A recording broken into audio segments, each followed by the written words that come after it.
Merremi vetëm me pjesën finale të rritjes pensioneve. Por qeveria të paktën është treguar kujdesshme, çdo vit ka qenë bonusi i fund vitit për pensionistët. Kemi patur indeksimin automatik sipas inflacionit. Sipas inflacionit, po pse të vjen keq se ti i japim 2 herë në vit bonus pensionistëve? Është për të ardhur keq, është shumë mirë. Pra, profesori tha, ne kemi një detyrim ndaj pensionistëve. Po s'është hyrje më është ti t'japësh 2 herë bonus në vit, ti japësh 2 herë bonus në vit, është vlerësim, nuk është hyrje. Të erdhi keq pse gjyshit tanë morën shpërblim, të morën bonus, po jo më nuk është keq, kjo është shumë mirë. Dhe një qeveri tregohet si është ndjeshme.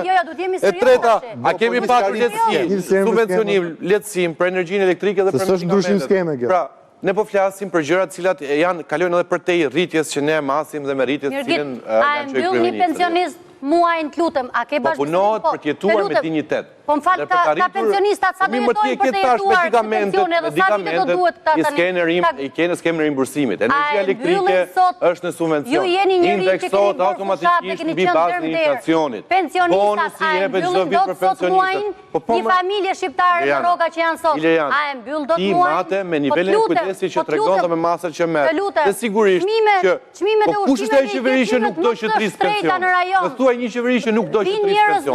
Më thuaj një individ që nuk do. Vinë Shqipëri dhe thonë nuk ka mundësi t'jenë këto çmime. Ka një qeveri që nuk do donte të rrisë pensionet. A shka mundësi në qeveria për ta bërë?